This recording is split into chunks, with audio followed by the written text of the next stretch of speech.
It's got to be bronze. That was definitely my fault. We're live. Cue the music.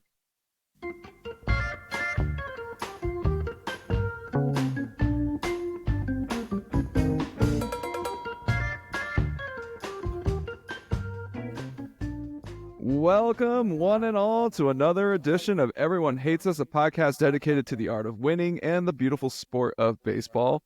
And it seems like a lot of football these days. We're going to talk about some football. We're going to do it. But before we do that, we got to get into MLB free agent news. And we've had a notable signing since last week. Merry Christmas, Colin. The Arizona Diamondbacks have signed Corbin Burnes, former Cy Young winner. Probably the second biggest prize in free agency this year. And just a perennially great pitcher. Colin, you guys did it. Merry Christmas. 210 over 6, about 10 to 11 million a year deferred. You guys pulling Dodger moves. And none of this can be chalked up to Hazen because Corbin Burnes literally approached your team and was like, hey guys, I live down the street. What do you think about working something out here? So, Murph, what are your thoughts? Like, what does this do for your team? Well, I mean, I think heading into this year, I complained the whole down the stretch about our 29th ranked starting pitching rotation by WAR. I thought we were kind of set there. We were just going to roll back the same guys who kind of struggled last year. Very stoked that we got a guy who's been, if nothing else, just an absolute workhorse. This guy comes out and he pitches a lot of innings. The K rate has been declining over years, which I think gave some people some pause, but this is a very reasonable contract. I love it for the Diamondbacks. This shows that we're kind of making a move to try and compete, get back in the playoffs after kind of disappointingly falling out last year. I'm pretty stoked. It does seem like every 5 years or so, Ken Kendrick makes a YOLO check on a free agent pitcher. We did it with Greinke, we've done it with Mad Bum, and now we do it here. I guess you could also throw in that insane Yasmani Tomas contract when he got annoyed with the Dodgers with Puig. So I can only say thank you, Dodgers, because I think the Blake Snell signing is probably what triggered this. And if there's nothing that gets Kendrick to open up that wallet, it's his hatred of the Dodgers. And no, this is awesome. I'm really stoked for the upcoming year. I don't think we're done making moves at the moment. I still think that we're going to try and get rid of Montgomery's contract. I think the payroll is still higher than what we probably want it to be heading into the season. So I'm interested to see how we kind of work around that. If not Montgomery, it could be Eduardo Rodriguez. Like, there are a couple different options there. But I don't think we go into the year with this payroll. And with that said, there's still some other moves that we need to make around the margins. We don't really have a right-handed DH option at the moment. So, we're going to get right-handed bats somewhere down the line. But outside that, the rest of this team's pretty much set. We probably need a bullpen arm. But, I think every MLB team in the league says that. So, yeah, I'm excited. Christmas come late, but not too late. And, we've had a bad track record with free agent pitching recently, but this is finally someone we're getting that's more in their prime and not getting someone on the tail end of it. Colin, of course, alluding to Madison Bumgarner and his sweetheart deal for the Diamondbacks, which worked out kind of like a fart in church. That was a rough deal, but we're still paying him too. This $5 million this upcoming season. That's incredible. It's the Luol Deng of MLB pitching contracts. It's the gift that keeps giving. God. Well, moving on from a player who is joining the D-backs to a player who recently left the D-backs to sign with the Texas Rangers, as Colin alluded. They do need help at DH because Jock Peterson, he of the, 250 OPS plus last year. What did he bat? Like something insane. Like, obviously not 250, but like, he was an incredible bat for the D-backs last year, and he is now signing with the Texas Rangers and rejoining Corey Seager, his former Dodger teammate. They both came up through the Dodgers organization, were very prized prospects, and are now both playing at Globe Life. Jock left, and he said something really interesting when he arrived in Texas. We played the Astros in the World Series. They put together a nice little run. It's coming to an end. It's time for us to take over the West. Calling that a nice little run that's like number one, like, it's coming to an end, he said, which is bold. That, I mean, and since I declared it was over, obviously the Astros have given no indication that they think it's over. And so it's kind of interesting for Jack to be saying that. And we broached this topic again. But I got a question for you guys. Rangers AL West division champs next year? Like, is that plausible to you? Like, I don't know. Does it like kind of track? Like, what do you think it's at? And I'll reveal the odds in a second. The futures odds. Yeah. I mean, they won the World Series last year. Most of that team is still around. That if they stay healthy, and especially if they get something out of DeGrom this year, like I could easily see them winning the division. Like the Astros, I wouldn't be playing taps for them myself. But they'll still be good, and the Mariners will probably be competitive. But the Rangers still have a bunch of talent, and they have Corey Seager. Like I could see them winning the division. They actually have a fair number of like promising rookies between Wallingford, Evan Carter. and, Evan Carter. Like they got some young talent on the rise too. So here are the odds. I'll read them out to you, just for the lulz.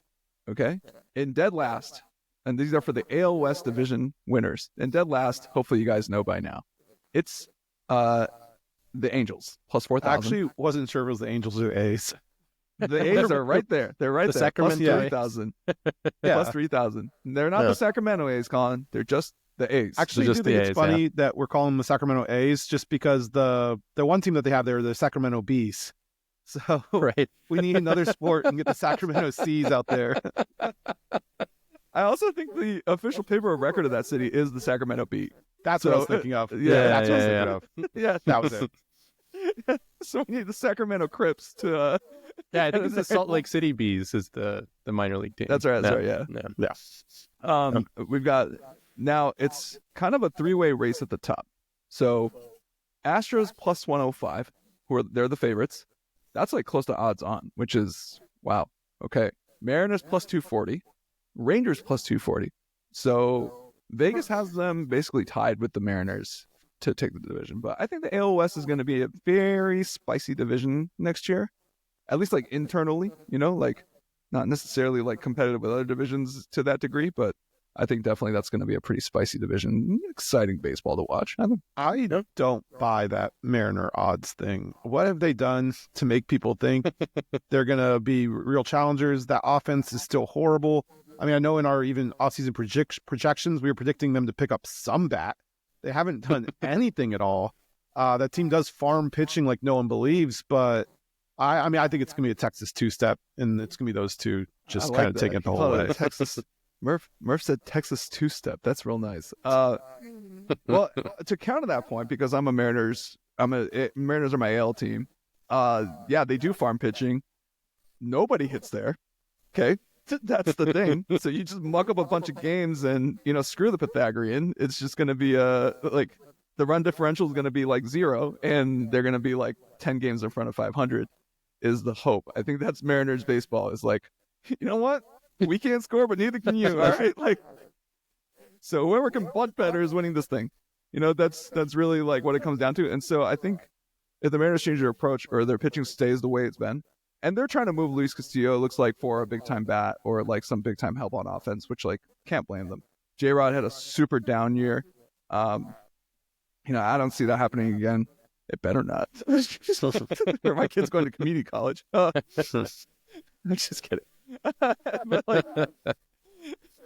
Yeah, J-Rod had a super down year. I just don't see that happening again.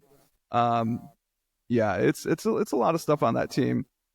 I just think the Marine Layer and like that area is just like, I don't know what it is about that stadium. I mean, the park dimensions aren't favorable either, but like, God, balls are just not leaving. Like, it's just like, all right, hope you guys have a good defensive outfield because there's gonna be a lot of balls out here. Yeah, so I'm obviously, and I agree with Colin, they should not be tied with the Rangers. I think the Rangers actually have a better shot, by a little, by maybe like 50 points. Like I would make it plus 190 Rangers, plus 280 or plus 290 Mariners, maybe like split it out that way. but still, they're in the mix. Next topic. Sorry, unless Dan, you had anything to add there. I mean, all I was going to say was when the Mariners signed Pete Alonso for 180 mil, then that'll change the outlook. 165. Okay. Speaking of which, we got an update, obviously, on our contract estimator game. Dan. Yeah, Dan's going winning pretty this thing. I don't really know how to put it. Dan's winning this thing. I'm pretty sure he has the plurality of the points available at this point. I haven't clinched yet. Shut up. Dude, have you not? I have not. Invited me on Juan Soto. I think since there's 3 left and you can get a maximum of 10, and my margin is 20 something, if someone nails all 3 predictions with the team, they could you could catch up. That's one thing we struggle with is the team. It's these team predictions have been pretty rough. Dan, if he does go to the Mariners for 180, first of all, shame on them. Yeah, shame on the Mariners. Given the market, that's a terrible players prediction. You could have paid that money and you didn't. Oh my lord. Good God. It's like the Robinson Cano contract. It was just what the hell are you doing? Why? Jay-Z. Yeah. They're Why still did using you do that? Ownership's still using that as an excuse why they're not signing people. They're I trying would to be use it as an cautious. excuse, The but it's fan base. remember that time I jumped into a wood chipper and died? That's why I don't jump into wood chippers. What the hell are you talking about? 240 over, what the hell? I still don't believe that contract. That's insane to me.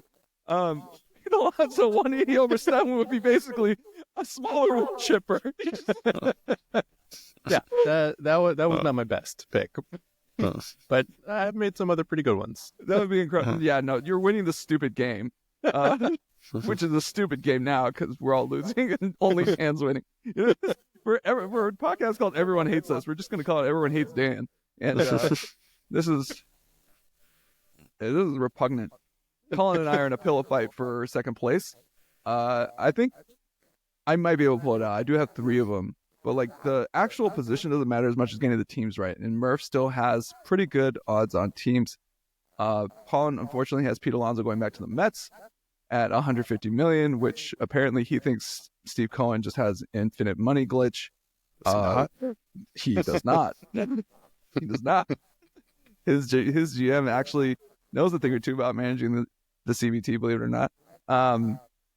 And what do we got? Bregman going to the Yankees, which was looking good for a while. So Bregman, I think the market for Bregman is hot. I think people are looking to make a final splash going into this spring training and, pitchers and catchers reporting. You kind of want to make a boom. All right, get excited. Move some season tickets, but Dan, Tigers for Bregman. I got the Blue Jays looking good. who haven't done SHIT all off season. And then Murph's got the Yankees, which also a really good destination. I think they're both good shots in there. Whoa, Blue Jays are in on Corbin Burns, but Blue Jays are in on everybody, dog. They're like the freaking Red Sox. It's just kicking the tires, just kicking the tires. Yeah, just kicking the in tires. hindsight, we should have known Burns the Diamondbacks because the Diamondbacks have had every single player with the first name of Corbin in MLB history has played for the Diamondbacks. No way. That can't be true. That's so crazy. Corbin Martin, Corbin Carroll, and Corbin Burns. And bonus points for having Patrick Corbin. That Exactly, was also there. We just monopolized Corbins. They found the Should've real seen it market coming. inefficiency. Yeah, it's the player's named Corbin. 2 guys named Corbin, and they're the 2 best players on the team. What are the odds? It's just Corbin, no, other Corbin. Best player on the team, Corbin. Which one? So nice. remind me, when this game does end, I have to pick a jersey for whoever the last place team is. Has to wear, yeah. That's right. Which is, I can't wait for you to get him a nice Dodgers Zach Greinke jersey or something like that. This is why I don't even know what you two would do to each other. You guys have a lot of overlap. Oh, you'd have to go. We have a lot of overlap, but yeah, I was our NFL thinking, teams are different. I was thinking, one of my NFC East rookies would be a good one. You know You've what been would really talking kill shit on me? all year. Not to give you any hints, but if Jane Daniels jersey. If you get me a Terrell Owens Cowboys jersey, like I'm pretty sure I'll just self-immolate. Like like that might be the one jersey where once I'm done with the bet, I will publicly burn it. That's the one jersey I just cannot. Oh my God. And I know I'm putting myself out there like that, but I cannot. I don't care about Jaden Daniels. Whatever, he's fine. Terrell Owens in a Cowboys jersey is like, just, you know what? Good to consider. Just end it now. Yeah. So, Murph, the stakes are high because that is an unfathomable amount of sports troll. I cannot imagine a player I want to wear less. You know, like, that is... I literally cannot imagine a jersey I want less than that one. So, I put that out there for you, Dan. But with the confidence of knowing that I'm probably coming in second and Murph is probably coming in third. So, pick out a nice Dodger jersey that he has to buy. I'll be brainstorming, guys. Or OJ Simpson. We could always get him. OJ Simpson. Oh yeah.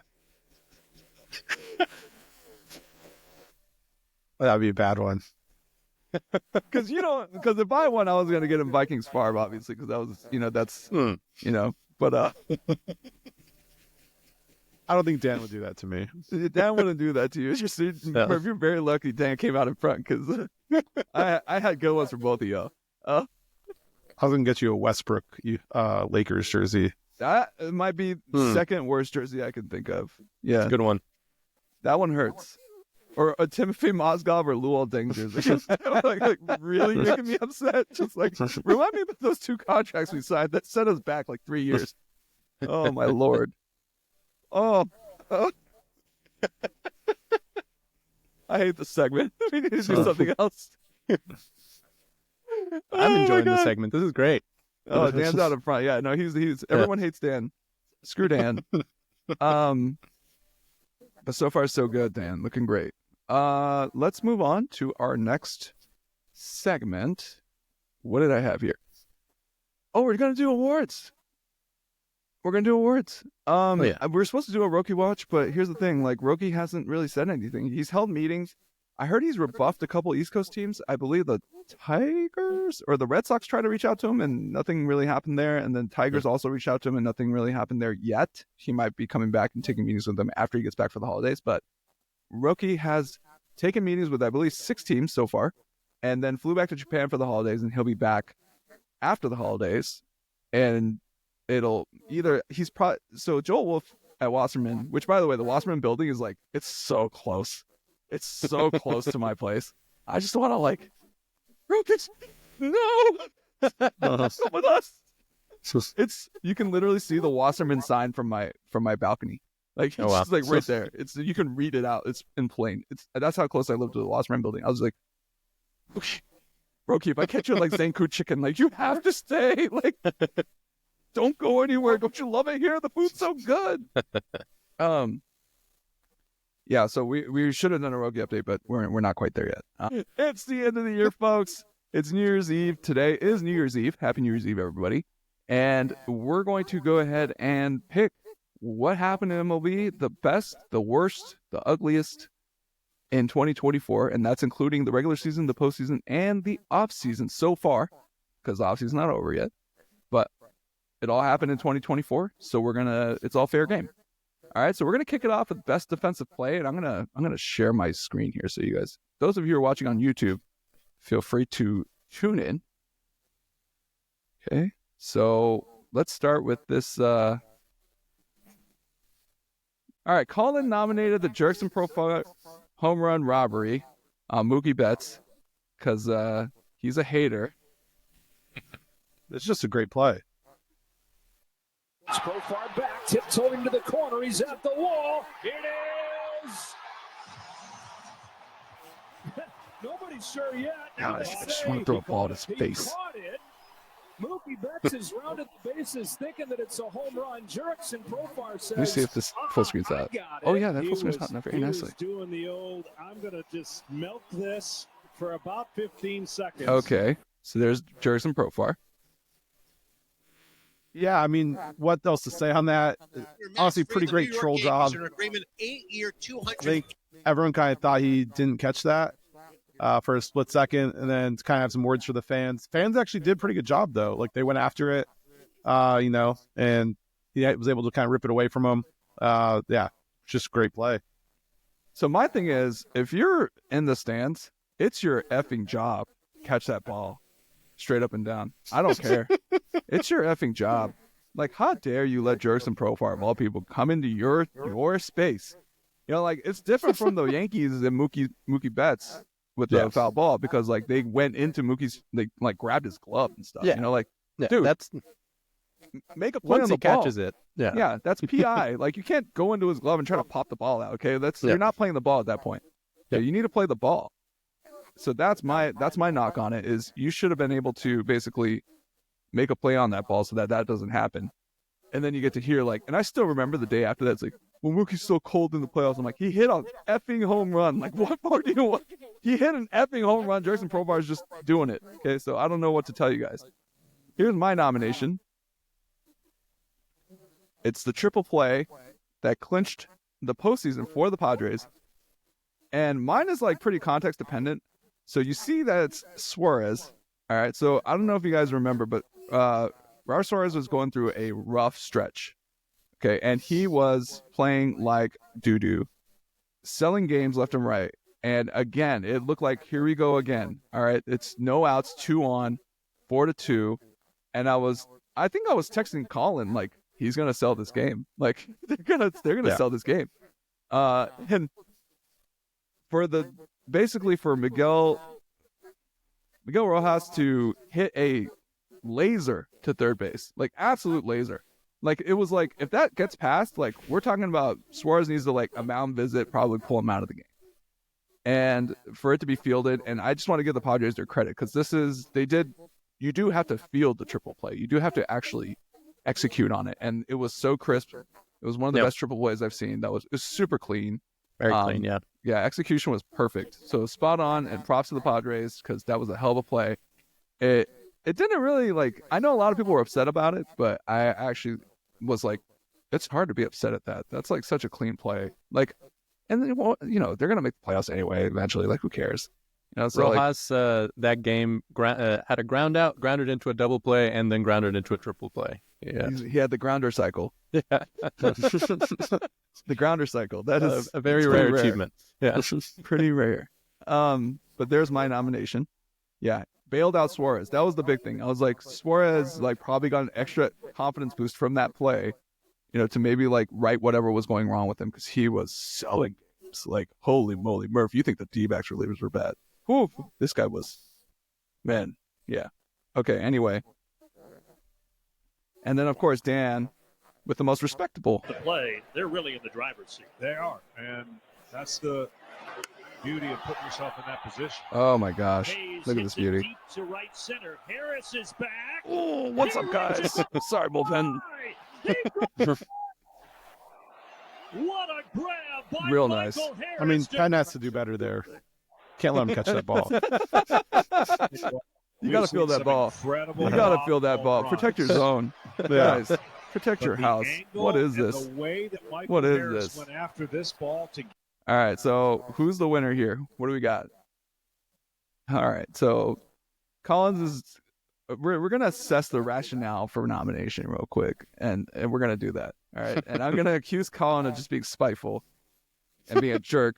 Well, here, I'll defend myself a little bit on this. Like, I didn't necessarily pick, like, the best defensive play in the sense of, like, the toughest to make. I picked the best defensive plays in the moment and, like, the reaction and the confusion that it caused. Like, I mean, Joe Davis was confused on the mic. They put the graphic up. They put the home run graphic up on TV. Exactly. And, you know, it's the playoffs. It was probably the most, you know, probably most hyped playoff matchup that we had until the World Series, Dodgers-Yankees. And, you know, it's two teams that have been kind of piping at each other for a little bit. And then Profar, in the heat of a moment, not only makes a hell of a play, but instantly goes straight into troll mode to get the fans, the players, and everyone on it. I just think it's a perfect encapsulation of a great defensive play and kind of the rivalry to an extent. Props to Murph for picking a play that reflects how he would play the game, you know, in the most jerk way possible. Let everybody know you stole a home run. I mean, his name is Jerkson. Yeah, So his name is jobless right now. Like, his name is give me a contract quick. This all right. And then Dan, yours was obviously a classic. Like, this is just a great play. Like, it's a beautiful home run robbery. I haven't seen like that kind of like horizontal leap type of thing. Like, Yeah. that was like, what the hell? Part of me wanted to do the Chicago White Sox walk-off home run robbery. Where, like that I had that one up too. The Jankowski. Yeah. That was. you really could throw the White Sox in for a lot of these. Just I mean, it really is. Yeah. Murphy They had said a we're hell of a dunking on season. New York, but really, this could have turned real ugly for Reinsdorf real quick. Okay, like this is. I watched that earlier today, and the face the White Sox batter makes, he's so defeated. Oh God. It reminds me of that Garrett Wilson quote or whatever. It's like, we come in, we practice, the vibes are great, then we then we go and get our ass kicked. And that's probably how the White Sox players felt this year. It's all right. They're just playing in the major leagues. I think most of them are just happy to be here, guys. You know, like Miguel Vargas. You know, he looked really happy to be there. I Speaking would of vote Miguel Vargas, I would vote for Dan's if we're actually voting, though. if we're actually voting for Dan's, all right. I would vote for Dan's. Okay. You know what we should do? Just draft it through. So Murph, you get first pick. You pick Dan's. All right. Yep, Dan's. Dan wins. All right. So the best defensive player of the year, Michael Harris II.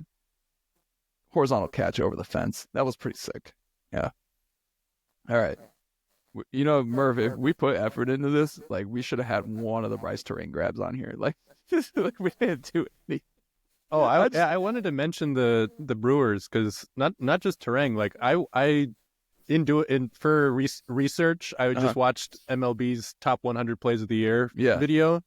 And there's like 6 or 7 insane Brewers outfield grabs. Like, they were just out there making insane catches all year. So, and none of those guys is like Bright Terang won the platinum. Like that. Yeah, that was a fun defense. Very as fun as you can be on defense. Yeah. Okay, here's a team that wasn't fun on defense. Second category is biggest team chemistry fail. All right, and we're going to pick the team chemistry that looked the most horrendous. Like and so Colin, obviously he picked the White Sox. I mean, this is category is basically begging for a White Sox highlight. This is just messed up, bro. I mean, the call just adds to this too. Oh God, this is so brutal. Yeah, and the truth is, if you have great stuff, you can challenge over the white part of the plate a little bit more, let your stuff just play. If you don't, you better figure out. Oh, no! Oh, my goodness. This is rough. All White right. Sox have went full White Sox. White Sox have gone full White Sox. That is a rough quote. A rough quote. All right. Doesn't require any explanation. Neither does this one. For my nomination, I picked the first base cover that never happened in the World Series, Game 5, top of the 5th. This was a rough one. This was a rough one, boys. Here it is. Garrett Cole pointing like that's gonna cover the bag somehow. Go over there. Hey, cover the bag. No, you cover it. Where were you? Hey, dude. Oh, are you serious? Oh my God. And it's Mookie Betts. I'm not gonna beat him to the bag. That it was. Yeah. Again, context dependent. So. Context dependent, but it's hell of a context. So Dan says it's the Cole point. Oh God! Oh no! I actually haven't clicked this way. Dan put his nominations in like an hour before showtime. So, oh my God, this one is. Oh, dude, I can't because we don't have the audio. Okay. But oh my Lord, this was so cringy. It's Michael K. and John Flaherty. Yeah. Yeah. Oh my Lord. Okay. Just look up Michael K. and John Flaherty. I don't have that video teed up, but that is one of the most awkward broadcasting.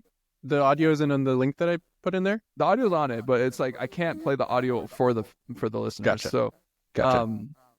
Yeah. Oh my Lord. Oh, that is. Oh man, I'm getting like goosebumps just thinking about it. Like that was one of the cringiest announcing booth like exchanges of all time. I think it's yeah. Oh Well, man. I have a friend that works in production, and when he saw that clip, because I clicking through, I realized which one you're talking about. The first thing he said was like, "How was there not like multiple producers in their ear yelling, just shut the screaming, hell yeah. up, move on, stop"? Like how I are they bet you allowed to there were, continue on that though. point? Yeah. I bet you they were, and they just like won't stop Yeah. because it's just like no, screw this, and just like insert away. Jose Mourinho pulling out the headphones, like this was just really Well, this was rough. Mourinho would never do that. If I say something, I get fined. I say nothing. That's what Mourinho says. I have And nothing then he to says say. it all just by saying that. Yeah. I talk him in big trouble. He knows. Oh my gosh. Okay, so our winner here, we're gonna go Anthony Rizzo, Garrett Cole. Yeah. Dan apparently voted for it, so that's the. It was ugly. That was not the moment you wanted. And like the John Boy breakdown, like actually pointed out, like it was Cole's fault, but it's not really Cole's fault because he like really built up the whole like Cole's tired. He's pitched like 40 times already, like so. Yeah. Well, this ties into my heads up player of the year, so we can continue here talking we about go. this as we transition. Yeah, this is a great I was going to transition. show what a good first baseman would have done in there, because I agree it wasn't all Cole. Cole definitely deserves some problems there, but Rizzo deserves some heat as well. And Rizzo's a vet, and he should know better. Yeah, I mean, Rizzo, not great. Like, come on, Rizzo. That was not great. As someone who's watched Gold Glove play at first base for pretty much the entire last decade, I can just say, that is not what a Gold Glove first baseman does. So what does a Gold Glove first baseman do, Colin? They would look to do something a little bit more like, the Gold Glove winner this year at first base. So there's a bunt coming down the line, and Christian Walker splays full extension on the ground to field it with his toe touching the bag and gets the out. You can see him take that peek and see that Fat isn't going to cover and decide that he's just got to take it himself, which I really do love the quick peek he takes there. That is nice. This is an incredible play. This is a good pick, Colin. I like this one. Yeah, nicely done. So that's Colin's nomination for Heads Up Play of the Year. I picked the... Oh, God. Oh, Dan. All right. I picked the Kike Hernandez head fake in the NLCS that made Jesse Winker look like a total moron. Mostly because Jesse Winker already is a moron. We're just kind of pointing that out. What is it with New York teams in base running this past year? This was some choice base running from Jesse Winker. So they show the little deke. So basically, Kike Hernandez positions his body away from second, and at the last second sees Jesse Winker running for third, realizes he hasn't tagged up or anything or whatever. He's just gonna get caught in no man's land, and does a turn, basically like does a Derek Jeter throw, like over to second to basically catch Jesse Winker looking like a numpty. He was correct that Jesse Winker was just ready to the back for no reason. But hell of a heads up play. So casual at the end too. I mean, one thing growing up playing football, what you always were taught was if you're gonna make a mistake, make it full speed. If he did anything full speed, go back to second, continue to run to third, he is safe. Like there's nothing Kike could have done. But the constant shuffling, and then I don't even know what he was doing at the end with the walk. It's just the indecision and the lackadaisical attitude is just brutal to watch. That is a hard part to watch. I agree, and that's the part that like I said, Jesse Winker is a numpty, and we all know that. He just showed us that he's a numpty. Speaking of numpties, the Rockies have a highlight here. Ryan McMahon steals home on a very casual throw to the pitcher from. Oh my gosh. Yasmani Grandal. Oh, it's Grandal. Oh yeah. Oh yeah, it's the Pirates. Oh my gosh. Oh no. All right, so pitch here, and then just a very lackadaisical toss back, and McMahon steals home.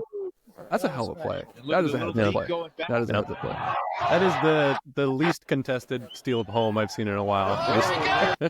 That defeated look of the freeze pitcher's frame. face. He's in the frame, and nobody's looking.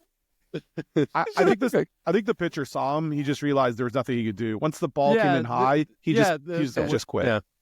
The way Jones catches the ball is the most defeated. Like, God, like, Oh no, oh no, it's over. Shout out to the very nice Colorado Rockies uniforms. I do like those quite a bit. Oh, the green and whites. Yeah, Yeah. they look sick. That's easily top 3, top 5, like City Connect. Yeah. Oh yeah, especially because a lot of these City Connects are freaking awful. Like, Or just they just make the black version. Like, so many teams just go like default. black jersey, red letters, boom. Guys, we need to sell. All right, so what do we got to do? I think a black jersey with red lettering, but we're a blue team. Who cares? All right, so So hot right now. so hot. This is a tough one. All right, we're gonna core them up on this. I think Kike is more, again, mine is very like context dependent. Yeah. You know, but then again, the context is we're up 6-0. Like, who cares? Like, Jesse Winker scores, like nobody's freaking out. That Walker play I like the Walker play because it's so unique. Like, I haven't seen that play before. he looked like an NFL player covering a punt. You know what I mean? And Yeah. knowing that like if he steps out of bounds, like he gets the It goes out. So that's really cool. And then the Ryan McMahon is just like, that's a definition of a heads up play. Yeah. Right. Yeah. It's like you just forced the run in. Man, that's a tough one. I guess I'm the tiebreaker here. Yeah. I'll take Walker. Just because I've never seen anything like it. Yeah. And then what makes it a heads up play is that he checks to make sure that his pitcher's not going to cover. Like, he knows, and he's just like Colin mentioned, he's looking up. That's Walker. Great play. This was a great play. I like Both how it were tied great in with the Rizzo one. That was not planned, but great. How to do it? How not to do it? Yeah. Yeah. Here's how you cover first when your pitcher's not going to do jack. This. All right. Our next category is I named this one, the Shohei Ohtani Award the Shohei Ohtani Holy SHIT Award for most surprising breakout. All right. And our nominees are, Colin, are you serious? Bobby Witt Jr.? That's a surprising breakout for you? This guy's been hyped for like 3 years. Like, what? I mean, still, he like doubled his WAR overnight. Became like if it wasn't for the fact that Judge went nuclear, you're talking about someone who had a very strong MVP case. Yeah. Like, Yeah. I mean, he was great. Yeah, so He was great. But he already had a 30-30 season as well. Like, Colin, we knew he was good. I think the jump to MVP level, like, that's still Okay. quite a jump. That is there's a big jump. huge difference from like All-Star to MVP. And That is a big Yeah. jump. I'll give Yeah. Murph credit. It's often the hardest jump to make, right? True. And Yeah. True. Okay. I mean, like, look at Julio Rodriguez. Like, he had a very hot Hey, start. And he hasn't made the MVP You jump. taking food off my family's table. You better stop that. You better stop that. All right. So, Oh my God. My Julio Rodriguez like 1-of-1 card is just like trembling right now. It's like, make them stop. I'm like, I'm trying, bro. Like, all right. So Bobby Witt Jr. was all right. He talked himself into it a little bit. And then our nomination, Dan, was Jarren Duran, the Boston Red Sox, Cal State Long Beach product. Okay, he's a local boy, and balled the F out for the Just Red Sox. blew up. Yeah. Just out of freaking nowhere. And one major thing is that when he was in college, he had more of like a contact swing, and he would get down and kind of do this like just get the bat to the ball type of swing. 2020, he changed his swing to stand taller in the box, and the power just went plus. Like, all of a sudden, it was just like, oh, he's a 20 home run guy. Like, what? On top of having the crazy speed, the center field, like 11 OAA in center field, which is like, that's some range, dog. Like, he's got wheels on him. Great arm. His base running is on point. He just adds runs. This guy He's is just a classic center fielder, like prototypical, like, yeah. like sick the ball player. Red Sox answer to Mickey Mantle last year, apparently. Like, he's just a baller. Yeah. All right, so yeah, Jarren Duran, 8.7 RWAR, I believe, which is like insane for a guy who was like seventh round. Yeah, like no, yeah, they were just like whatever this guy. So Jarren Duran, props to you. And then Dan also had a mention for Eric Fede. Yeah. Eric Fede, who we thought was going to be like the prize of the trade deadline. But yeah, he had 5.6 baseball reference WAR this year. It's insane. Bringing his career total to 5.9. Very nice. That is a holy SHIT jump. Guess where he played last year in 2023? Korea. KBO, baby. KBO legends. Eric Fede and Merrill Kelly, KBO legends. Hey, where great pitching is born, baby. Where great pitching is refound. You know? Woo! Shout out Eric Fede. That's dope. Yeah, definitely. I think he was supposed to be the prize of the trade deadline because everybody was like, White Sox have to move him. He pitched well for the Cardinals too. He just, the rest of the team didn't do anything. Play well in the playoffs. That pitching wasn't their problem, dude. No. Their problem was getting runs, at all. We're gonna go with Jarren. I'm pretty sure Murph was against it just because his name is Jarren. All right, GM Move of the Year. Our nominees, and no videos anymore here. Yankees grabbing Jazz is Colin, which is in defense. I also really was kind of with specifically the Edmund Kopech move. That's why I had written first. I just kind of wanted to pick a second one because you were the first one to put that one in, and so I think the second best move was Jazz. Jazz had played great for the Yankees. Was a big part of them making the World Series as well. So yeah, I mean, I feel like for stuff like this, you have to think about someone who made an impact, like either getting into or in the playoffs, because that's the whole point of sacrificing the future for these deadline guys. And Jazz definitely paid off in that respect. Well, if Jazz could have picked that ball out at third base in the top of the fifth inning, he would have been really. Yeah, well, Dan and I, there's actually, if you look back and everyone hates us like archives, there's a conversation between me and Dan laughing about the Yankees getting JCJ. Like, what's he gonna do for you guys? Not even that good. And then, of course, I get pie on my face because I was joking, like, oh, he's not gonna do jack. And then, no, he ends up, launching jacks. Like, he's just like balling after he got to the Yankees. So, yeah, I like that. Honorable mention for JCJ. Yeah, I mean, it was just an especially funny ad for us, you and I specifically, because we've been talking shit about the MLB The Show cover since the second it came out. What? Oh, I just remember, I texted Dan when I saw it. I was like, "Are you serious? What has he done?" Like, no, we've had a specific bone to pick with JCJ. I mean, no one's more incentivized to dunk on him than Murph. I was gonna say, I never got that either because I mean. From the moment the trade happened, Gallen has always been better than him. That's fair. Won the trade pretty much the entire way through, and but he gets the show cover. I was shocked. Yeah, Zach Gallen doesn't have an MLB The Show cover, Colin. No. I can't remember the last time a pitcher had the MLB The Show cover. It's like such a woo. Yeah, that would take something. So the winner obviously. Shohei. That's true. He was both. He was both. I did include one move, although I realized too late that it technically happened a year and a day ago. Okay. Yeah. All right. Well, I'm pretty sure you're silenced now for doing that. So we're just gonna mute Dan for the rest of the show because he doesn't know how to follow the rules.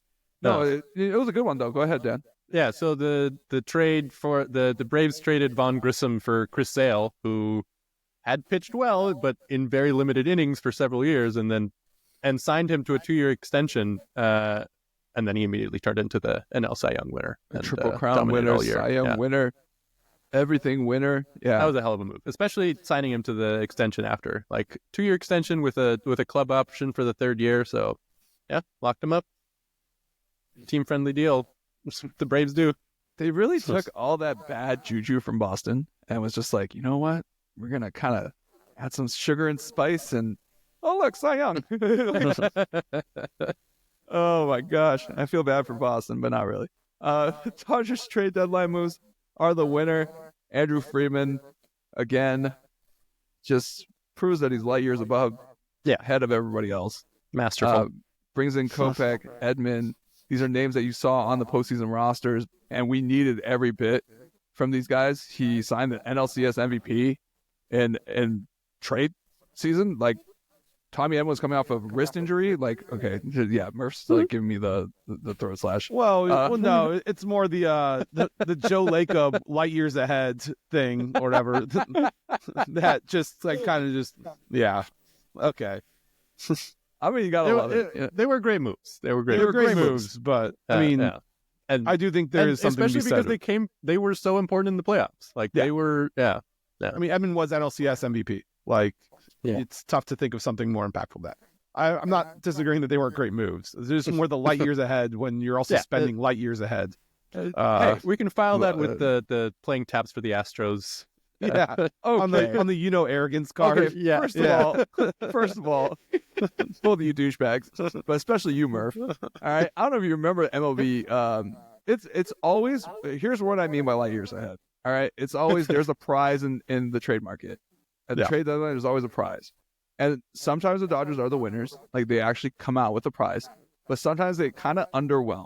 You know, like the fans are like, "Oh, what about Eric Fede?" Or, you know, I heard Tariq Skubal might be on the market. I was like, what are you talking about? I was like, why would anyone trade Tariq Skubal?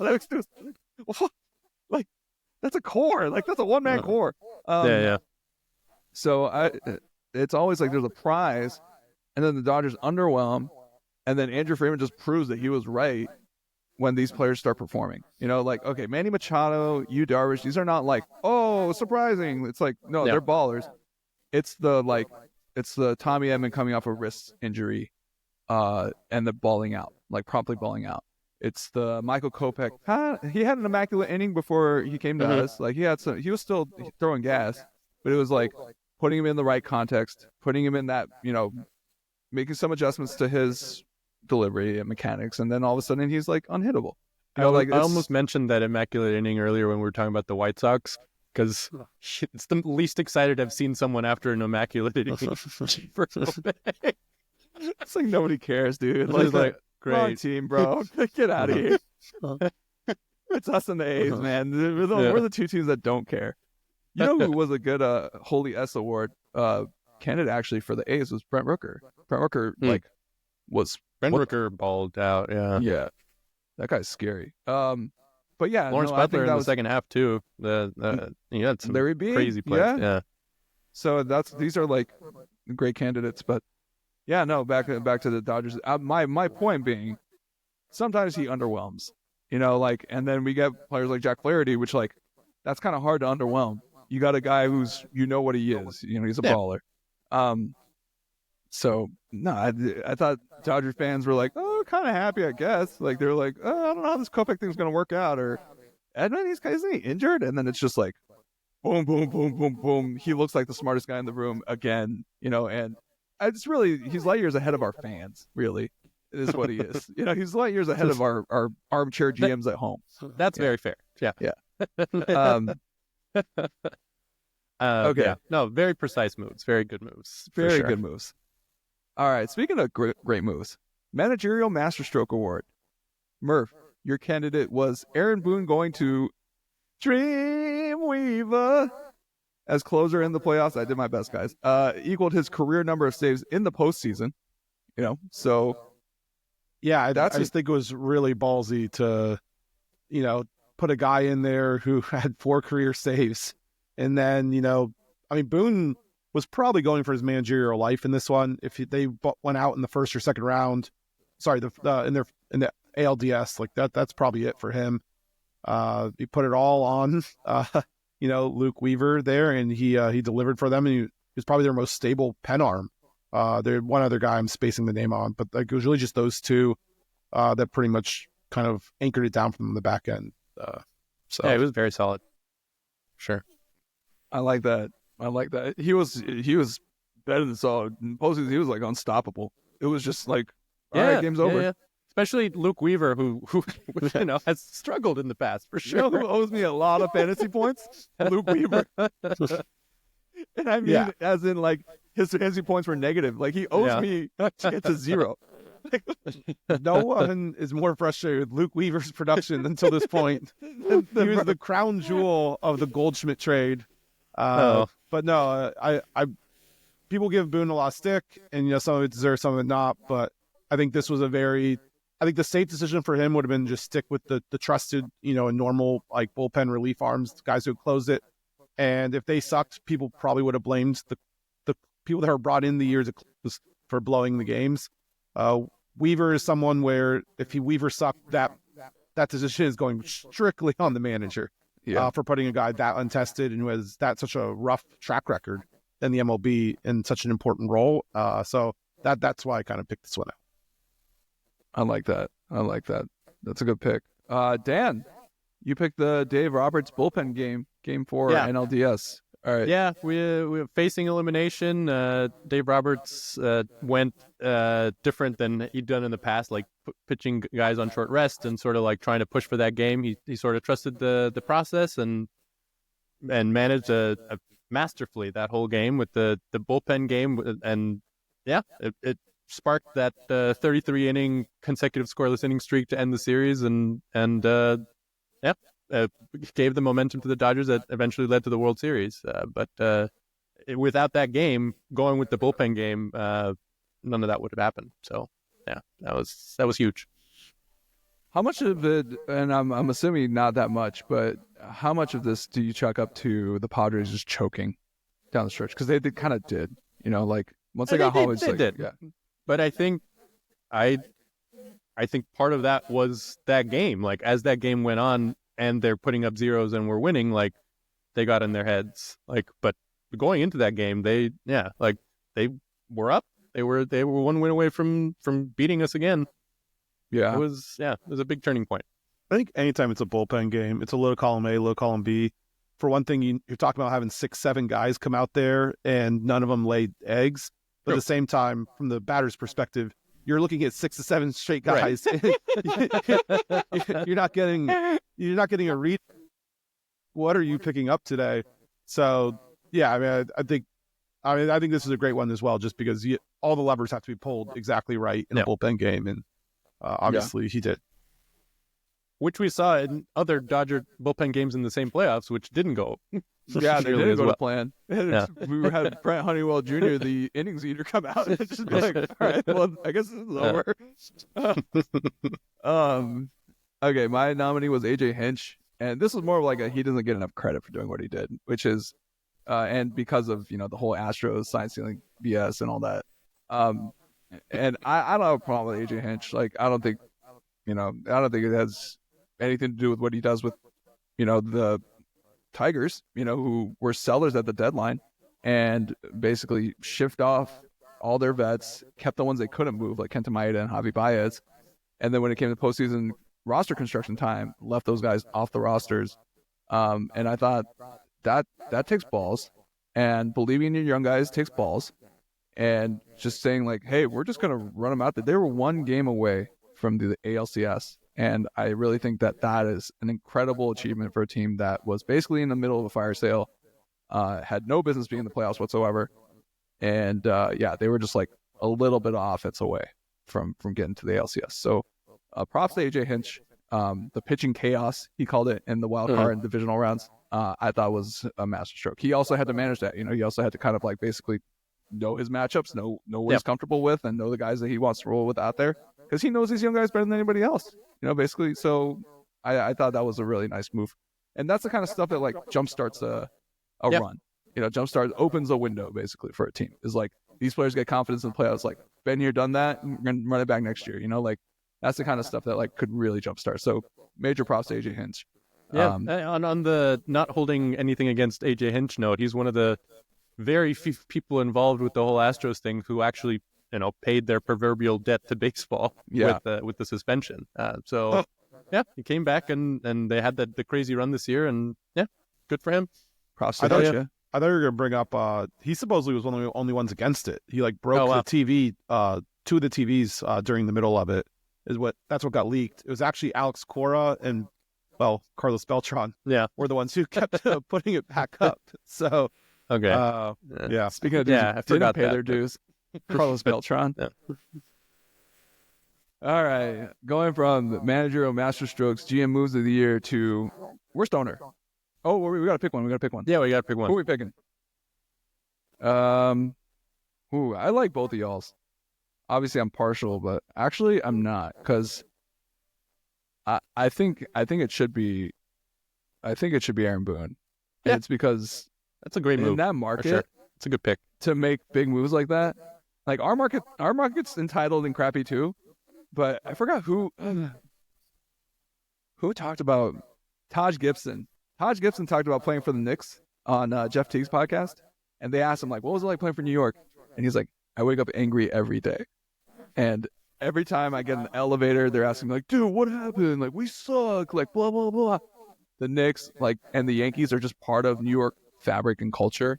If this blows up in Booty's face, like, he can't fly over New York ever again. You know what I mean? Like, he should guess you're living in LA now because you're never gonna live this down. I just think the stakes are higher when you're the New York skipper, and it's gonna suck for you. I'm not talking about just losing your job. I'm talking about you're not flying into JFK or LaGuardia. Like, you're flying into Jersey and have an armor car. Okay, like it's just you're never gonna stop hearing about it. And New York fan bases will just dog you for the rest of your life for making decisions like that. And I'm so glad there wasn't a crucial. He made this decision and it blew up in the Yankee space. It was a culmination of all the players kind of screwing up in the World Series, and it wasn't just on Booney because I don't think it was on Booney. Like it was on the players. These players get paid like 10 times Booney's salary to field fly balls. Do that. Cover first base. Do that. Basic fundamentals. $725 million couldn't cover catch a fly ball and cover first, bro. Like, that's not Booney's fault. Okay, that's insane. So yeah, props to Booney. I think we're gonna go with Booney here. Okay. Worst owner was unanimous. I just wanted to make sure it was a unanimous vote. I think we're all on the same page here. It's John Fisher. Yeah, I don't even know who else would even be in the running. I kind of thought about Reinsdorf for a little bit, but that's really TLR. I blame Tony La Russa for that. Everyone should. Who hired Tony La Russa again? I know. That's why I was like, is it Reinsdorf? I don't know, dude. Oh, man. What could have been, dude? What could have been?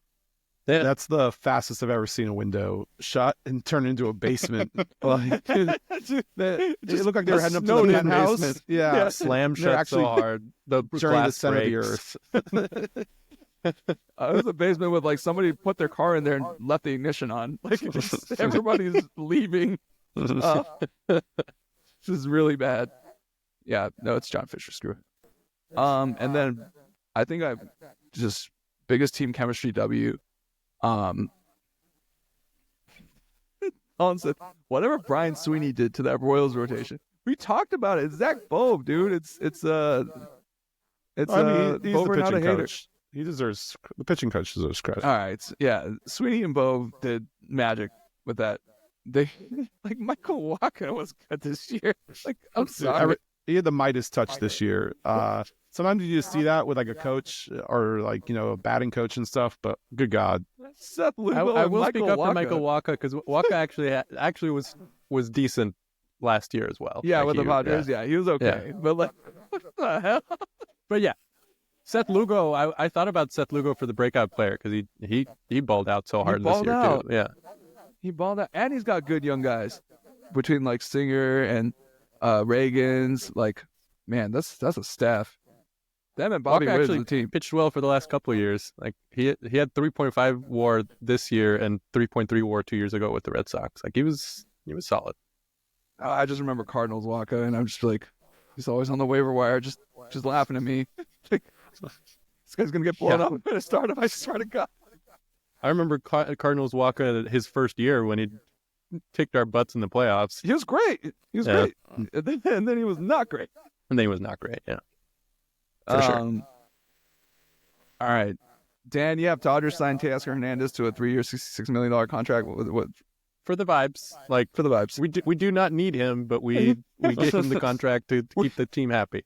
We moved so much SHIT around to make this happen. Yeah. Yeah, I'll give it to him. Yeah. And then I have Padres promoting Mike Schilt to skipper. It's not often that these promotions end up working out. But Mike Schilt, just like that team was a mess, chemistry and clubhouse wise, for the past like 3 years. I want to say, like before Mike Schilt took over, it was like, remember that like tirade that Manny Machado had like in the dugout where he was like apparently encouraging Tatis, but it was like, it's the Padres, they're melting down, like who cares? And then it kind of became like they're melting down. Like it was really like this clubhouse was very toxic. Like it was a mess. They had the same team plus Juan Soto last year. Didn't make the playoffs, bro. Like that should pretty much tell you how it went. And for Mike Schilt to come in and basically with less do more, and get this team believing in each other, and honestly, like fix the vibes into like, oh, that team is scary. Like, dude, he deserves every penny of that contract extension he just got. Like, shout out to Mike Schilt. It's the vibes until the bullpen game in Game 4 of the NLDS. They did that to themselves, dog. So you can't help that your highest paid player is a numpty, okay? Like, it's like throwing balls at the bullpen. That was the player hater moment, right? Did we do player hater? Yeah. Or is that the word of the podcast? Numpty. Yeah. Did we skip player hater? Oh, we skipped player hater because it was like, that last one. The one that Dan nominated was just, not safe for podcasting. Not safe. That was just like, that's not even player hating. That's just hating. That's just hating. All right, like who hasn't done that before? Am I the only one? You might be. Well, you and Reese McGuire. I'm totally joking. Yeah, I've never done that before. But like, because I know that you can get arrested. For anyone wondering what we're talking about, just look up the Cal Quintrell and Reese McGuire incident. Reese McGuire. Yeah. Yeah. I mean, tried to answer the assignment. That was just hating. That's so mean. Like, bro, why? Why? And you know he's never gonna say anything ever again. Like, he went with the nuclear option for sure. It was just like end. Yeah, Windows shutdown noise. Dun dun dun dun. All right. I mean, we could show the other two clips. Just DQ mine. Yeah, mine are I'm dumb. cool with that. Mine was dumb. It was like Shohei hit the ball off Vidal Brujan. Like, I mean, like, it's a good. Yeah, I mean, it's fair. pretty player hater. Like, why you got to do that, dog? Like, why? Because you want the stat line? Like, absolutely destroyed that ball. yeah, it's like 68 miles an hour upper zone. And he just decided to hit it where there are no spectators. Like, literally, that's how far he hit it. Like, everyone had moved down at that point or left. Like, that's how hard he hit that thing. Yeah. And then Manny Machado throwing a baseball towards the LA dugout. I mean, that's a great pick, really. That's a great pick. It's a great pick. I'll give Manny his respect. It's specifically because of his comments afterwards, where he said he threw it hard enough that the Dodgers would notice, but soft enough that they'd look soft complaining about it, which is exactly what ended up happening. Isn't that what Jeff Passan was like? If you guys want to stop being treated like the little brother, stop acting like the little brother. You know, like that was what Passan said like after that. And I was like, yeah. He's always been like, a big market stooge. Why? Because he announces all the moves? Oh, is that why?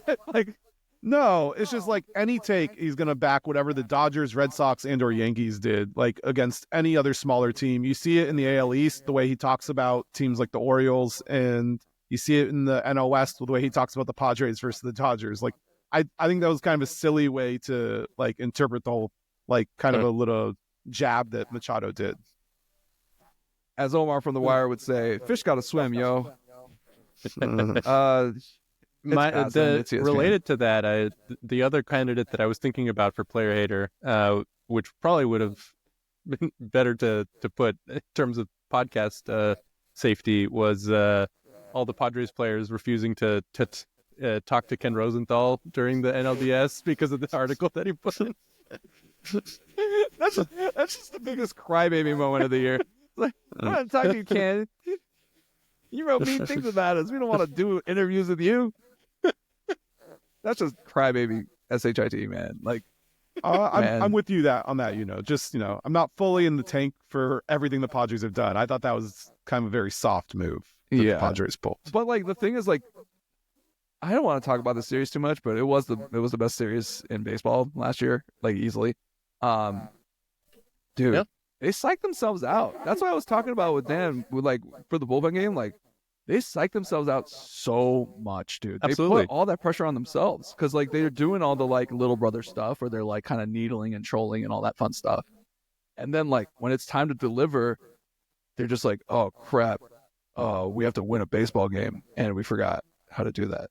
You know, like they just forgot how to hit, dude. Like for legit, like just got eliminated because they couldn't hit, which is insane. I give our pitchers, I give the Dodgers pitchers all the credit in the world. That lineup should get some hits. All right, like Fernando Tatis looked unstoppable, bro. Like he was just hitting home runs when he felt like it. I was like, dude, this is bad. Like Tatis is playing for real. Like he's playing for real. Yeah, they were locked in. They were locked in, and all of a sudden, and they weren't because they did all the hijinks, you know, the Profar stuff, the Machado throwing the ball into the dugout. All this crap kind of adds up, and then you put all this pressure on yourself to come through, and like they choked, like they choked when we were supposed to choke. You know, all those like all this for a first round exit memes, like that's y'all now. Like, oh my gosh. Or the more likely scenario, he just ran out of ringworm cream. Whoa. The ringworms got to him in the end. Yeah, they finally got him. They finally got him. You know what else? The brainworms got to all the other Padres players. Like I don't. It was bad. Yeah, Tatis was balling, and I didn't see any reason for him to stop. And one of them was really close. I think he hit it. I think he hit one pretty close, and that ended up getting caught. But yeah, they just psyched themselves out, bro. And hopefully do it again next year. You know, for the entire season, and no more Tanner Scott. So hopefully. Oh my God, guy can ball. All right, that was a long. We should just go ahead and sign him. I think we are. That'd be nice. Yeah. Let's take a quick break, and when we get back, we're going to do Hall of Fame update, and then we're going to move on to some foosball.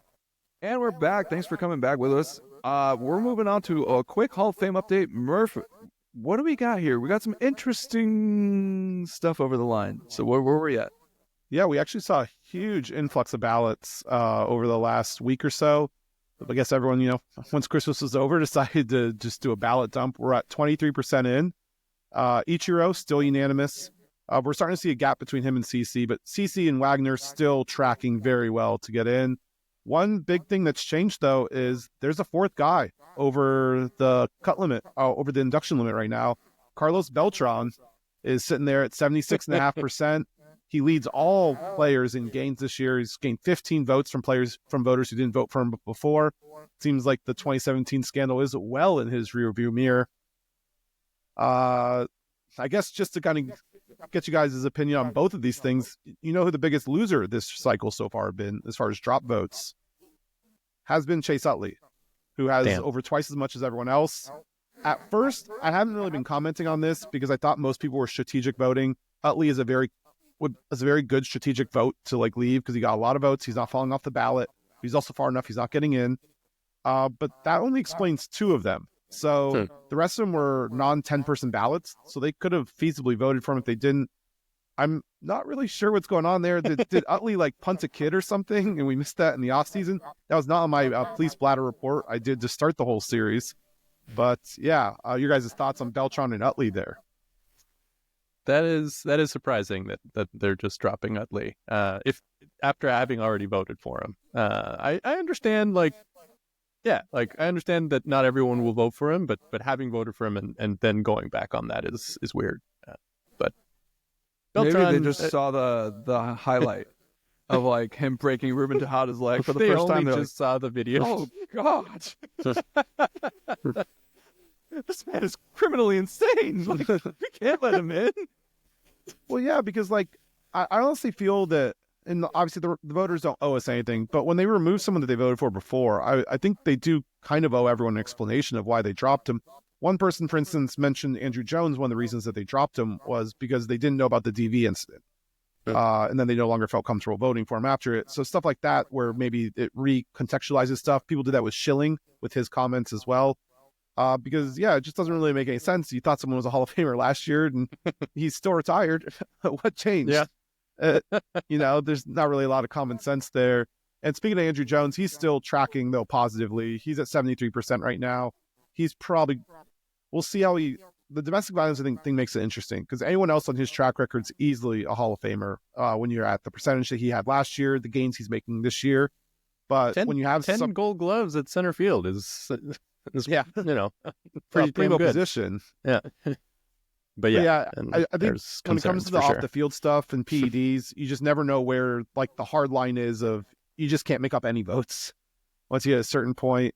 So yeah, those 5 are definitely in staying on the ballot. All the PED guys are coming back next year. They're all officially safe. Pettit, A-Rod, Manny. Pettit has actually been the second largest gainer this year in ballots behind Beltran, which I'm kind of surprised by. Again, he has PED ties and he's not some. Yeah. But I mean, his current WAR numbers are pretty much bang on with Burley, who's sitting at like 12%, which is interesting to me. But he does have the 5 titles. But yeah, maybe Oatley's going around kicking dogs and specifically targeting the voters' family pets and maybe only he doesn't the want to voters get elected. who voted for him though. Yeah, only the exactly. voters who voted for him. The rest of Which is them never interesting. voted for him. It doesn't matter. Specifically because he's a pretty large animal rights advocate that we're using kicking puppies. It's a good cover for his secret. Dan, can you try not to get us sued? You know, I love Chase Utley. I believe him. He should be in the Hall of Fame. he didn't break Ruben Tejada's leg. for him. Ruben Tejada broke Ruben Tejada's leg. All right. With the talk on Utley, though, Utley is safe, and he was joined today by another safe member. Felix Hernandez will stay on the ballot. He's finally hit enough votes. He's actually had a surge recently, so he was still around. So those 10 will still come back or get inducted. The other interesting thing that kind of came out of this is Russell Martin got a surge of support, and he's over the safe line right now. Jay Jaff, Fangraphs, has been, tooting his horn for a bit, him and Brian McCann. McCann's just under, along with Ian Kinsler. These guys are very much on the bubble of whether they can stick around or not. But, I think even reading his article, it seems like framing is his big argument for it. I feel like you have something you want to say from the look on your face. Russell Martin, Brian McCann, Hall of Famers. They're on the bubble of whether or not they should even be subjects on this podcast. Sorry, Dan. I know Russell Martin was your favorite player for like a season, but like probably like 2. But wow, 2 whole seasons. Yeah, gets the Hall of Fame for cheating the umps. Huh? Is that the kind of man you want in the Hall of Fame? Huh? Well, I don't think we're risking him getting in the Hall of Fame quite yet, but thank God. I like him sticking around for another year. Why not? We get to Just talk about deceitful Russell Martin for a whole Canadian. other year of the podcast. Yeah. And I've talked about it every single time through. We are looking at a very likely drop off here. Very rare, but Torrey Hunter is still really struggling. He has 1 vote. He's lost votes from people that previously voted for him at this point.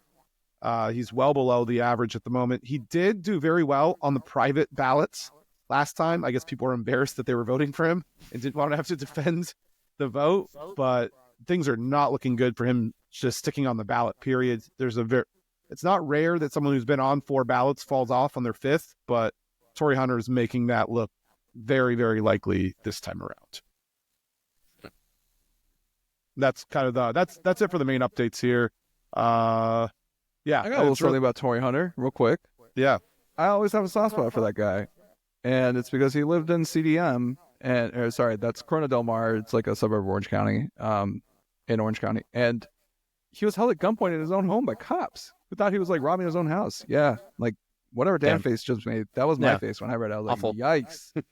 So like Torrey Hunter, like, dude, you're braving it out in OC as a black dude in CDM. Like, I don't know. It's just like, it's crazy. That was one of my like, damn, like racism still happens. It's like it's like real and it's really close to where I grew up. It's like, damn, that sucks, dude.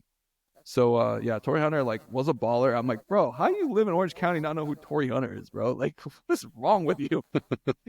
What do you think? He put pictures of his family in his own house? Like this guy came in and burglarized the house and put pictures of his family everywhere? Like, what is wrong with you? the hell? This guy was a baller. Like, oh my lord. Yeah, that bothers me. But Torrey Hunter will always get, and apparently one of the nice guys in baseball. Apparently he didn't make a big deal about it, which is also crazy. I would be like, yo, I'll see you in court. Okay, like, forget a baseball field. But yeah, that's kind of my Torrey Hunter thing. I'm Shout glad out you to Torrey Hunter. clarified that because, I mean, CDM, both by airport code and generally, is Mexico City, Ciudad de Mexico. That's right. Yeah, sorry. No, and we're I was talking about about to one of have those affluent suburbs on the planet. My bad. Yeah. I was about to think something totally worse of another country there without that clarification. Yeah, Corona del Mar, which is a suburb near Newport Beach, which is like legitimately one of the most it's one of the nicest neighborhoods in Orange County. So a very, very expensive place to live. It sucks that that's how he gets treated when he literally like played for the Angels for so long. Like, that's so dumb. So yeah, shout out Torrey Hunter. And I hope you get some votes, man. That sucks. Yeah, you're a baller, dude. Like, nobody's gonna take that away from you. So yeah, shout out Torrey Hunter. Yeah, shout out to outfield catches. I almost name dropped him earlier with the Michael Harris catch. And it's a very Torrey Hunter coded play. All right. If you heard a jarring pause, that was because we took a break just to gather ourselves after that extremely depressing and somber Torrey Hunter incident that we talked about. We're gonna go move on to something that's happening tomorrow as a recording time, but probably today if you're listening. First game's tonight, actually. First game's tonight. Yeah. The game that matters is tomorrow. Dan, you know what's going to be really funny is if USC has more bowl game wins than Oregon this year. Because if that happens, if We will talk Oregon's about history in the national championship is any indication, we're really just waiting on an inevitability. But Murph, I'm guessing you think otherwise. They got a big matchup against Ohio State. Absolute juggernaut. Ryan Day, who has caught his fair share of strays on this podcast. For sure. What do you got, Murph? Yeah, I mean, I think this is the crown jewel first round game. I think this is one where the matchup is so loaded that they're talking about doing a reseeding to make sure that like two teams of this caliber don't face off this early again.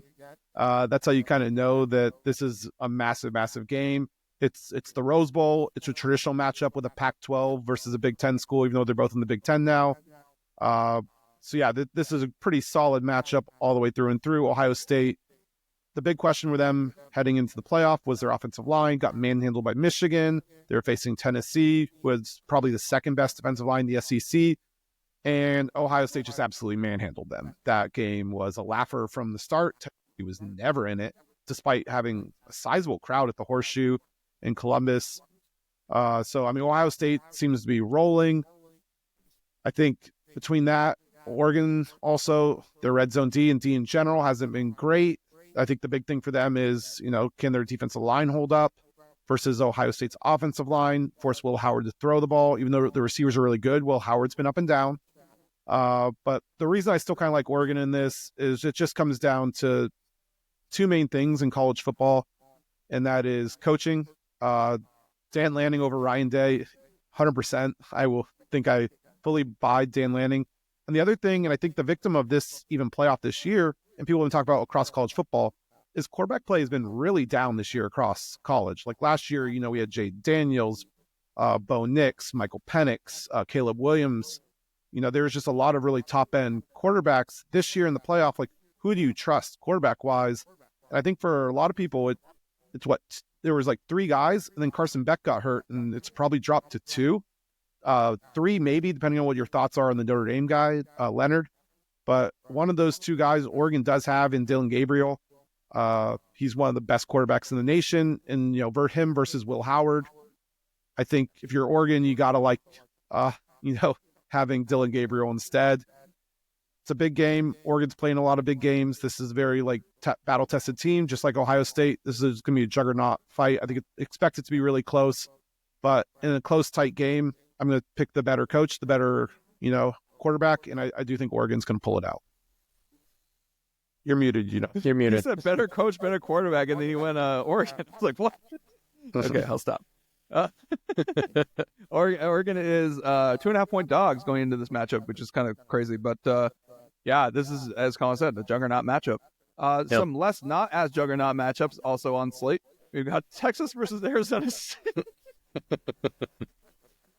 Arizona State, they had a run like the Tigers had in baseball. Like they had 2.7% chance to make the playoffs and after week 11, and then they just won all the games that they had to and made it in, and they have their running back. I could see it being closer than the line expects it to be. Well, the line has that 2 touchdowns, so I know. Yeah, it was like yes, yeah. The thing is, I think ASU does match up decently defensively versus Texas. They have a really good run defense, which Clemson did not, which is what Texas abused last week. ASU's pass defense isn't great at all, but they do force turnovers. I think they're like 5th in the country in turnovers. They're first or second in the Big 12. So if they can hold it on the ground and force a couple turnovers, this could be an interesting game. But I mean, really, Scadabo's got to get it going versus that Texas line, and that could be tough because Clemson couldn't run the ball at all. They got back into it by passing. They just had to throw. If Arizona State's throwing the ball, this is going to get ugly really quick. Yeah, it has to be Scadabo going crazy on them for it to be close for sure. All right. Penn State, Boise State. This is also a 2-touchdown line. Penn State favored, unfortunately, against the 3-seeded Boise State. Ashton, Jean-T, big statement game, maybe? I don't know. We can kind of just repeat what we said the last one. Jeannie's got to get it going. Not running. We got a problem. The one thing I will say is Boise, they're not going to throw pick sixes like SMU did and just sell that game. I do think that game could have been a lot closer. I don't think Penn State fully outclassed them the same way that Ohio State kind of just outclassed Tennessee. The quarterback just kind of sold the game with awful turnovers. Boise State's not going to do that.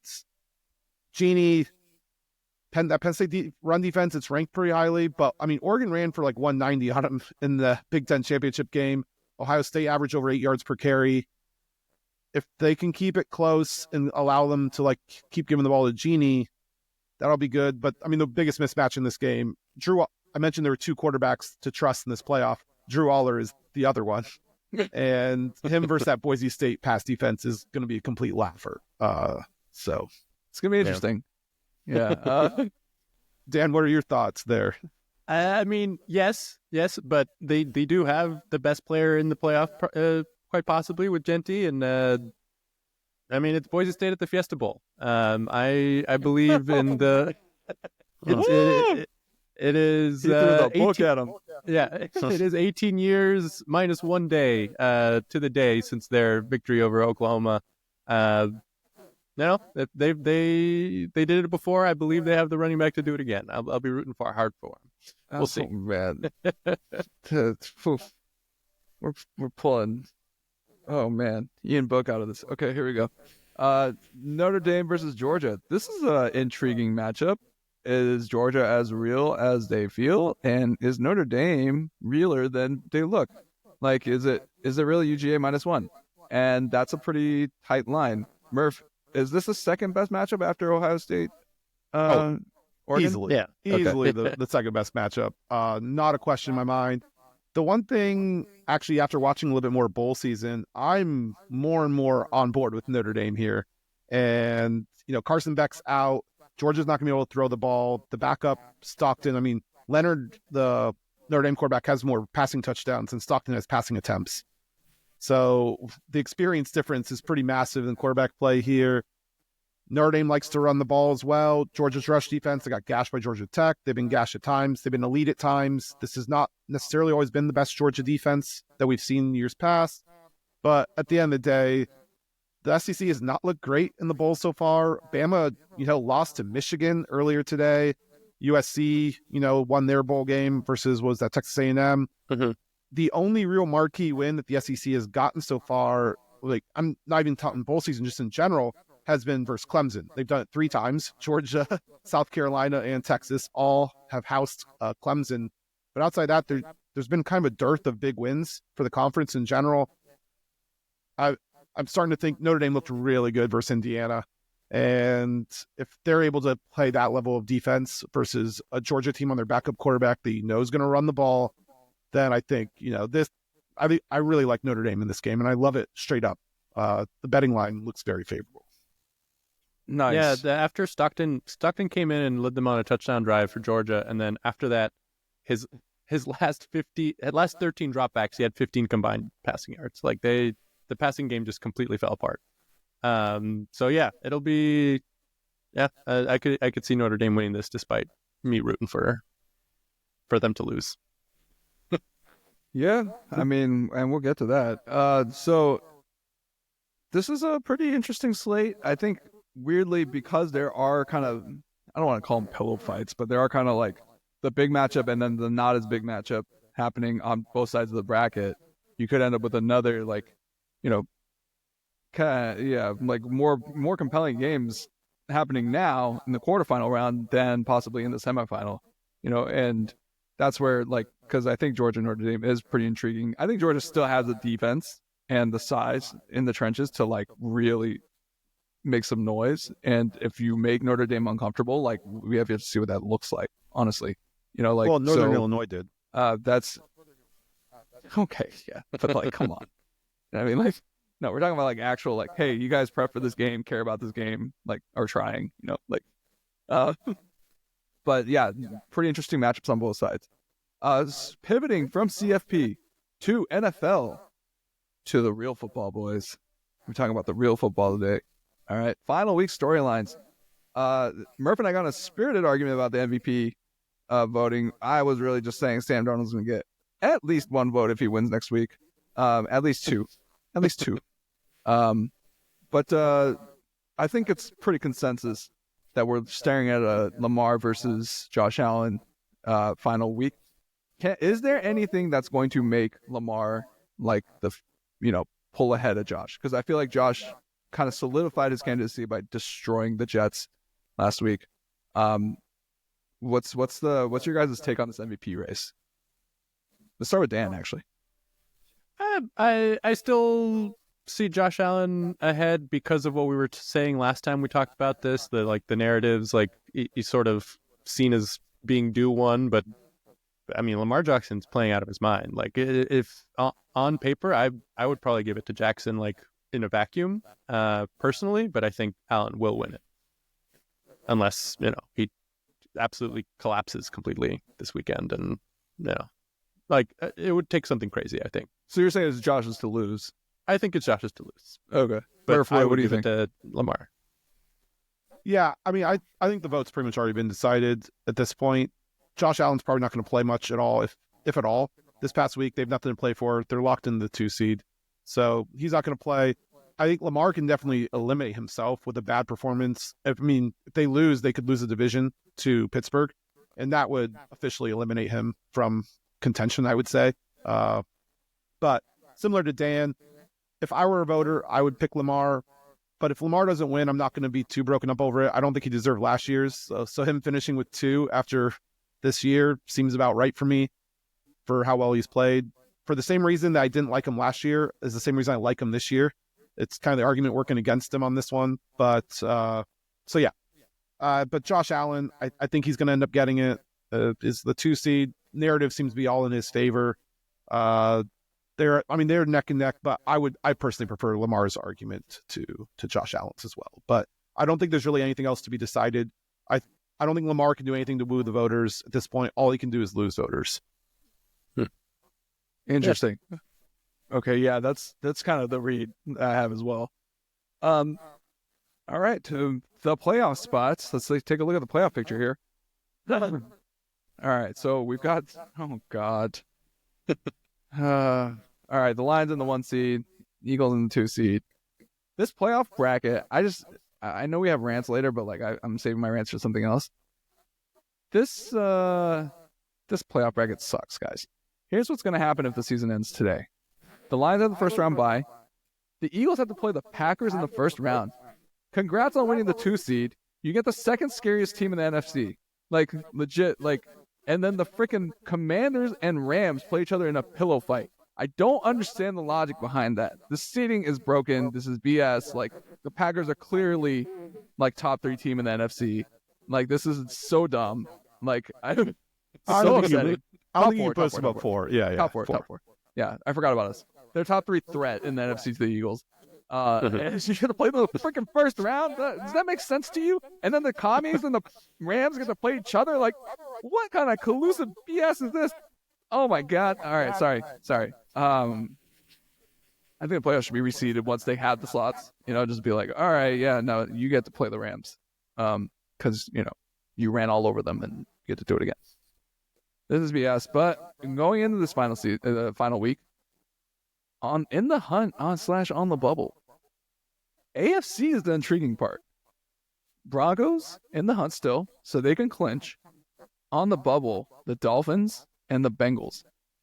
If I believe the Dolphins lose, and is it Broncos have to lose? Broncos have to lose. The Bengals could theoretically sneak into the playoffs. Like a Playboy, like a Sports Illustrated swimsuit model in Joe Burrow's house. This is going to be really interesting. I think the Bengals have a shot, but it's a really slim one, obviously. But if the Bengals make the playoffs, does any team want to play that team? Like, they look like they haven't lost. I feel like they haven't lost in a month. Like, what the hell's going on here? Like, guys, which team is the scariest out of this trio? Broncos, Dolphins, Bengals. I mean, I think the Bills would be absolutely livid to get the 2 seed and then have to play the Bengals in round 1. That's a team that's had their number in the playoffs as well. To just add insult to injury, to play Joe Burrow, clicking on all cylinders. I do think it is unlikely this is going to happen. The Chiefs will probably start Mahomes and play him for about a quarter and a half, but they're going to be going against Carson Wentz for the vast majority of that game.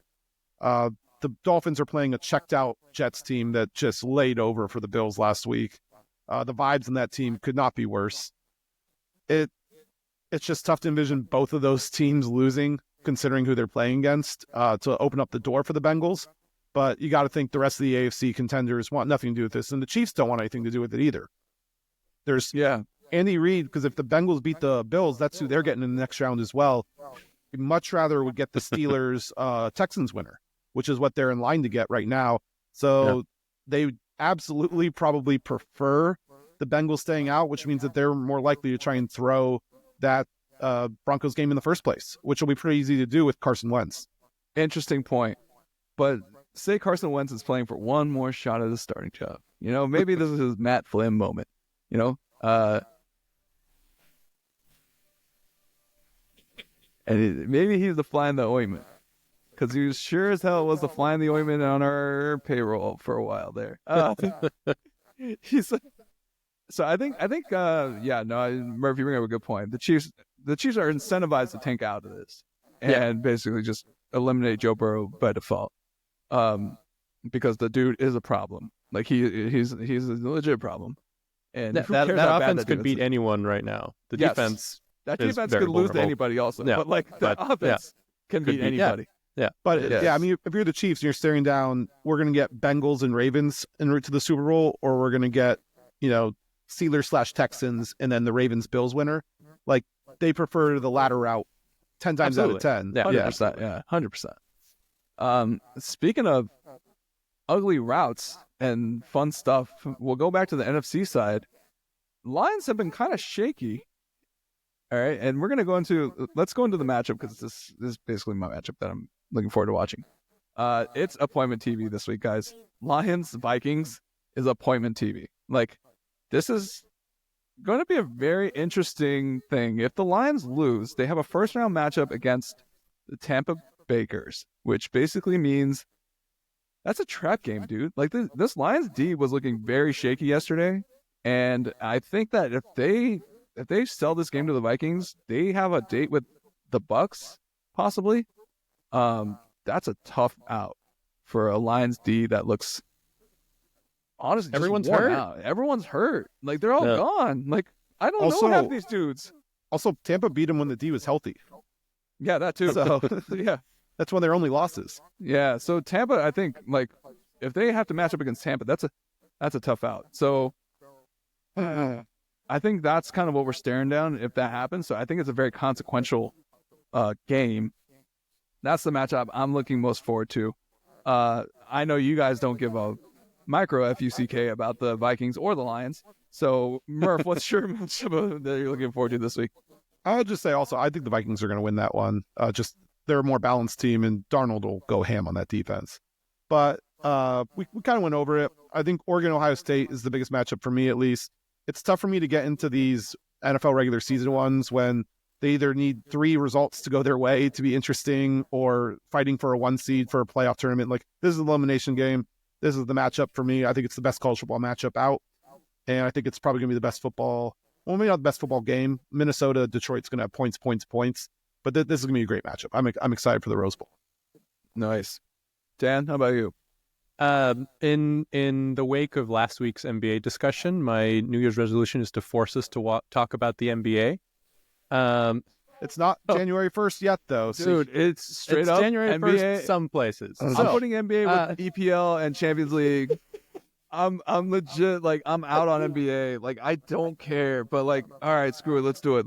I get to pick something to talk about every week, and I'm going to talk about the NBA. So I was going to pick Celtics Thunder, which is a good matchup, but the uniforms that the Thunder, they're going to be wearing black at home, which is awful. So I'm going to go with the Spurs Nuggets home and home. That they got this. Everyone's wearing the correct uniforms. The Spurs are using their very nice light blues at home. It'll be Wembanyama against Jokic. It'll be cool matchup. I saw those two play in person at the end, second to last game last season in San Antonio. It was very good, and I would look forward to seeing the Wembanyama Jokic matchup. I would just like to apologize to our listeners that Dan is in a fantasy basketball league and therefore are forcing all of us to think about the NBA about 2 months ahead of schedule. Okay. Thanks, Dan. Of course. Good to know. I didn't know Wemby was playing Jokic. I'm not sure if I care. I never thought I'd miss EPL talk or Champions League talk. Gratitude and rants. Murph, kick us off. Gratitude and rants. Yeah, my gratitude is to, someone that I've previously trashed, I think, many times over the years. But I'd like to say, thank you for Scrooge McDuck, Ken Kendrick, opening up that wallet, seeing the ghosts of Christmas past and future. He shelled out the money, got us Corbin Burns. I'm now a lot more excited about this upcoming baseball season because of it. I really didn't think he was going to do this after he refused to invest in the team in 2018. So I'm really excited. And hopefully this is an indication that we'll be seeing stuff like this more when because we're still going to be in a contention window for a couple of years. I would like to see him continue to further on this. Not my hopes, but at least I have some hope, which I'd never had before. And your rant? Oh, yeah. My rant is going to be back to college football. All those SEC people talking about how Bama deserved to get in. Then they lay that egg versus Michigan. Jalen Milroe looks awful. People trying to gaslight us into him being a first-round quarterback. Absolutely not. That guy looks absolutely horrible. They'd be Anthony Richardson 2.0, was just a smaller version of him. That guy can't complete a pass, can't read a blitz to save his life. I think they blitzed 15 times and sacked him on double-digit of them. It was absolutely embarrassing. They'll probably blame the weather, but it stopped raining in the second quarter, and they put up 3 points after that, so I don't really want to hear much of that. They had a touchdown late when they were down 2 scores. That's the team that we were supposed to be worried about making the playoffs. When Indiana and SMU got blown out, what'd we constantly hear? Bama would have done better. Bama had all these theoretical victories.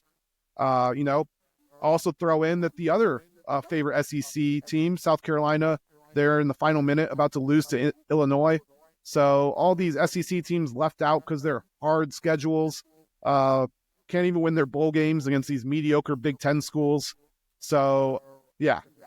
Sankey, grow up. Alabama fans, get over it. Your team wasn't good. They didn't deserve it. And, I think it's very sweet for Michigan fans to know that they they started their year beating Alabama, and they ended 2024 beating Alabama. Very nice. I think that's something we can all get aboard. Like, fuck you, Paul Feinbaum. Sorry.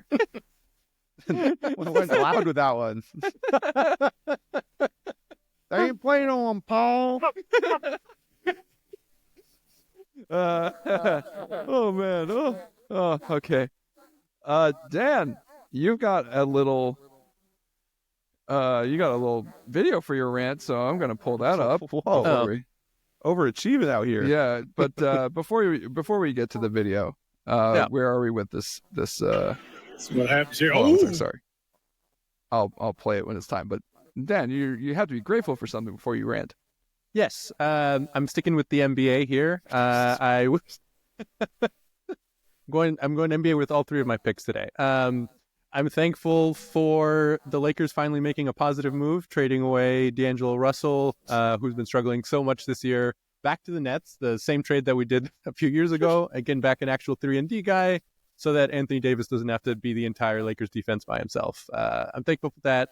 LeBron James turned 40 yesterday, and, considering he's le GM, I assume he had a hand in it, and thankful for all of that. Happy birthday, LeGM. Happy birthday to the basketball GOAT.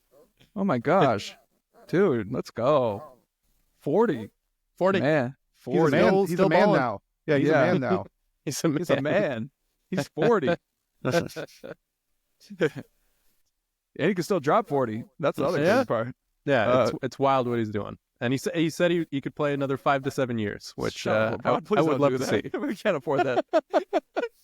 He can indeed keep getting away with it. Mouth, we're not paying that contract. Someone will. Yeah, not us. Oh God! Remember how Kobe just milked us for the last 2 years? Oh God! Yeah. All right. Well, it was fun in a very sad way. That team was so bad. Oh my Lord! Yeah. So why not let Kobe shoot 60 times? Yeah, no, I agree. Okay, and it's rant time. You have a video queued up for us. Yeah, I don't know if y'all saw this Draymond Green play last night. George, that's a good screen on Draymond. Draymond drags him to the ground. Drags down George Young and then slaps him in the face. Suggested that Draymond Green has been getting away with this kind of shit for however many years, and it is so exhausting that it keeps happening in the NBA. Just essentially lets it happen now. I really dislike Draymond Green's just continued assault on the rule book, and also the league having him sort of forcing him as a talking head, which it contrasts so much with trying to have him be this sort of almost likable guy on screen while seeing all the very shitty stuff that he pulls on the court it's completely very hard to take him seriously, and I hate that it keeps happening. I mean, he might have done a couple things. Part of the blame. I was gonna say, but he's still never broken the code, and I think that's the important thing for Steve Kerr in that locker room. Is that no matter what he's done, there's been no code broken. Punch a teammate's jaw, no code broken. Kick a guy in the balls, right. No code has been broken. So the craziest part is he got Jordan Poole. He basically ended Jordan Poole's career. Yep. That part I don't understand. How do you get a God? Speaking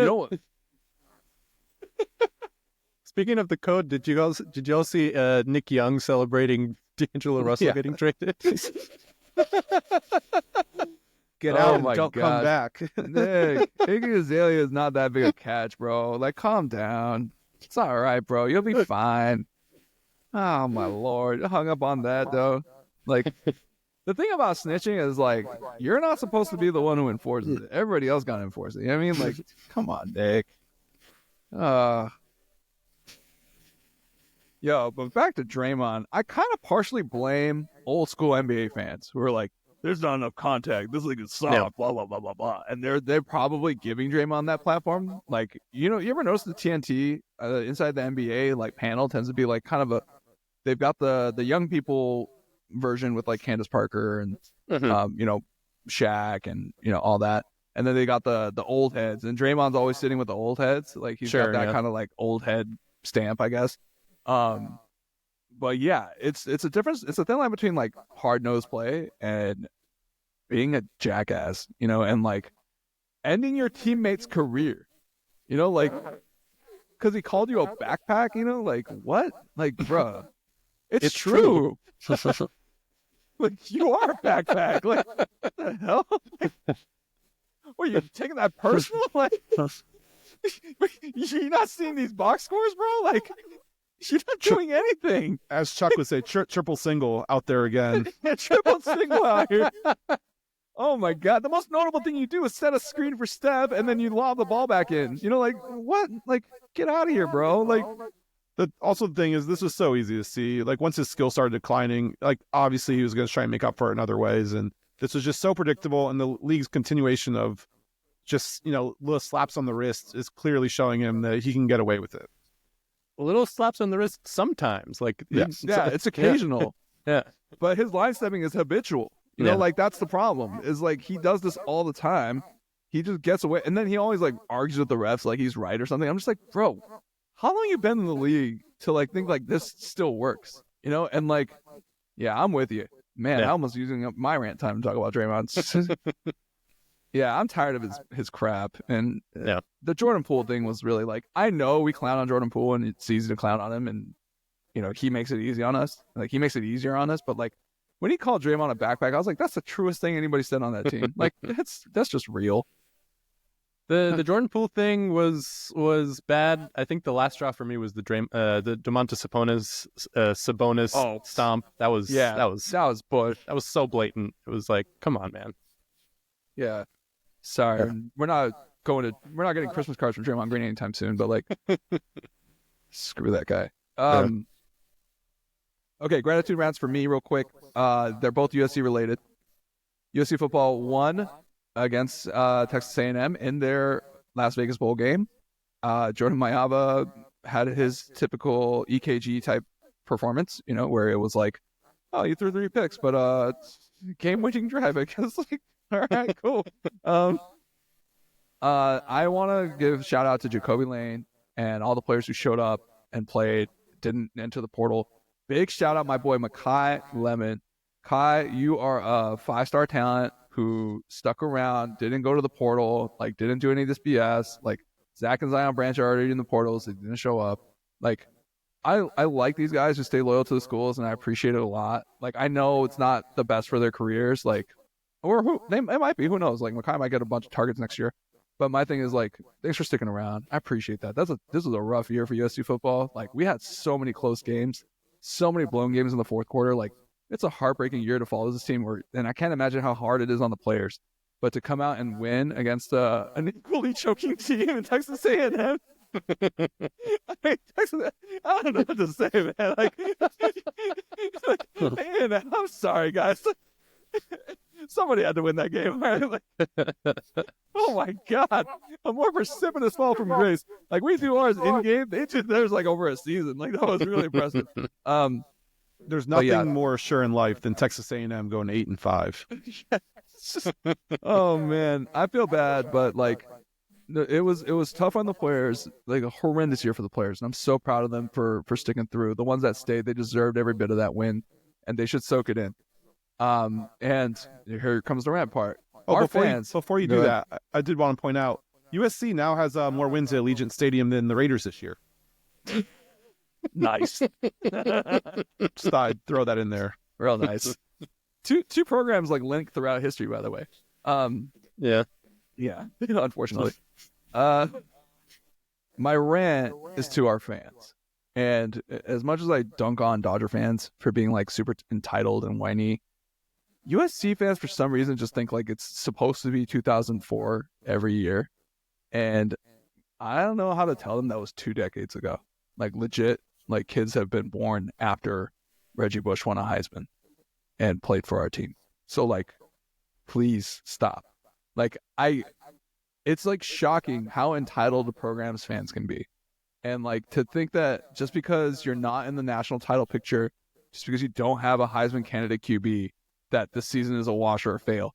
Like, dude, I have a little bit of a soft spot for college sports, even though these kids are getting paid, because they're kids. You know, and they're like, I remember when I was 19, I was dumb, dude. Like, the hell? Like, and they're showing more discipline, more commitment, and putting in hard work. And I just want that to go appreciated. I wish like college sports didn't have the fan bases that were like dunking on the kids, dunking on the school, dunking on the coach. Like stop, dude. Like USC fans are freaking the worst sometimes, dude. Like they're so entitled and bratty. Like we gotta stop, man. Like we are where we are right now. And yeah, Lincoln probably saved his job, but like Lincoln's gonna keep his job. This school's hurting for cash, dog. That buyout's like $88 million, dude. We're not paying that. Like, so like my thing is just to our fans, like chill the F out, dude. Like they can't always be Caleb Williams years. They can't be Matt Leinart, Reggie Bush years. They can't even be Sam Darnold years all the time. Okay, like it's just we have that advantage, and we can expect like good things to happen around our program because historically we've been great. But like, cool it on the crazy expectations and thinking you contribute anything. I don't even care if you're a season ticket holder. I don't care unless you're a booster. I don't want you talking. Like, shut up, dude. Like, you don't do enough for the team to like have a sense of entitlement about what happens to these kids. Okay, like they play their hearts out for us. They go to school on top of that. Like, just let them be, man. Let them live life, man. Like when I was 19, I didn't have to care about any of this stuff. They do. So, yeah. My rants for the USC fan base, like, chill the F out. And on that note, I think we've rounded home. We've hit all the bases, and we're about to stomp on this thing. Thank you so much, Dan Grievitz, Colin Murphy, my co-hosts, brothers in arms. And this is always on a personal note, guys, like I know it's the end of the year, and maybe this is a time to be sappy. It's the highlight of my week, just talking to you guys and having a podcast. Having a podcast is really just a pretense for us to like talk sports, So. No. I really appreciate it. If we have listeners, like, thank you so much. We actually do get views and listeners on our thing, by the way, like on our videos on YouTube. So if you're tuning in, thanks so much for tuning in. Best of health, happiness, sports luck in 2025 to all of our listeners. And Dan, sorry, Murph. You paid $210 million to a pitcher. You don't need any more luck. You guys have done it. Like, oh no, someone else in the division spent money. That's got you broken up. But yeah, no, I just want to wish all our listeners the best of health and a wonderful 2025. I hope all your dreams come true. Except for your sports dreams. Like and subscribe. Hit that bell. Thanks again for joining us, guys. Go Dodgers. See y'all next year. See y'all next year. See you in 2025.